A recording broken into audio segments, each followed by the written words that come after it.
सीधे रुक करते हैं दुर्ग का, जहां पर हमारे साथ जुड़ रहे हैं भारतीय जनता पार्टी के प्रत्याशी और वर्तमान सांसद विजय बघेल जी। विजय बघेल जी, बहुत बहुत स्वागत आपका।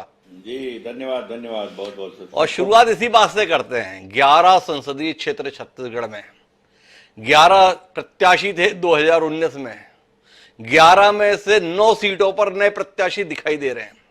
एक राजनांदगांव में संतोष पांडे और एक दुर्ग में विजय बघेल। क्या सेटिंग बिठाए विजय भाई, क्या गोटी जमाई जिसके चलते आप एक बार फिर प्रत्याशी बने हमें दिखाई दे रहे हो? थोड़ा समझाओ ना। नहीं, मैंने कोई गोटी नहीं बिछाई और मैं गोटीबाज भी नहीं हूं। मैं अपने कर्मों में और किस्मत में विश्वास करता हूं और हमारे नेताओं के प्रति और पार्टी के प्रति हमेशा समर्पित भाव से मैंने सेवा भाव से उनके आदेशों का पालन भी किया और पार्टी की सेवा की है। और मैं कभी भी, आप मेरे सब साथीगण जानते हैं, कभी मैं कोई आवेदन प्रतिवेदन किसी के पास जाके अपने कोई टिकट के लिए या किसी और के लिए, किसी पद के लिए जाऊं, ये मेरे संस्कार में ही नहीं है। मेरे माता पिता ने मुझे संस्कार दिया है और हमारे नेताओं से मैंने सीखा है, चाहे अटल जी हो, चाहे कुशाभाऊ ठाकरे जी हो, चाहे पंडित दीनदयाल जी हो, चाहे डॉक्टर श्यामा प्रसाद जी, उनके जीवनी को मैंने पढ़ा है जी और उनको मैंने आत्मसात किया है।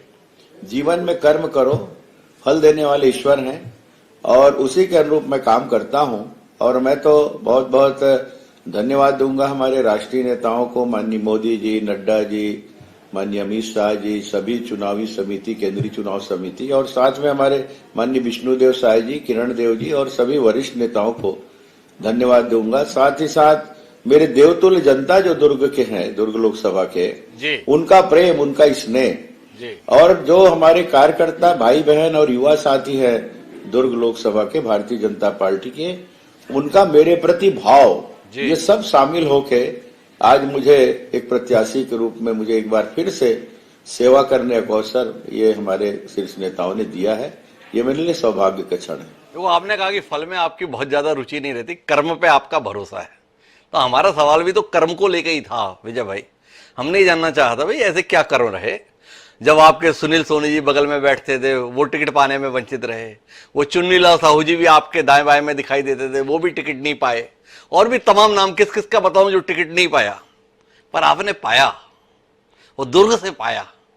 तो थोड़ा तो बताइए कि कैसे ये हुआ और बाकी का कैसे नहीं हुआ।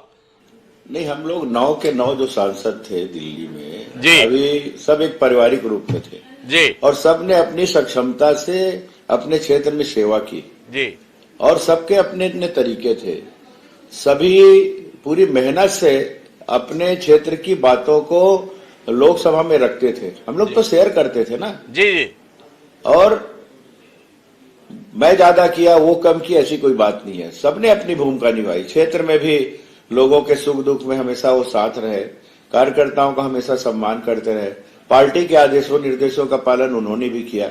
लेकिन मैंने जैसे कहा ना, किस्मत बहुत बड़ी चीज है और किस्मत से मुझे ये टिकट मिली है। मैं भी उन्हीं के समकक्ष एक सांसद के रूप में अपनी ड्यूटी लोकसभा में निभाई थी और जनता के बीच में निभाई थी, अपने क्षेत्र में निभाई थी।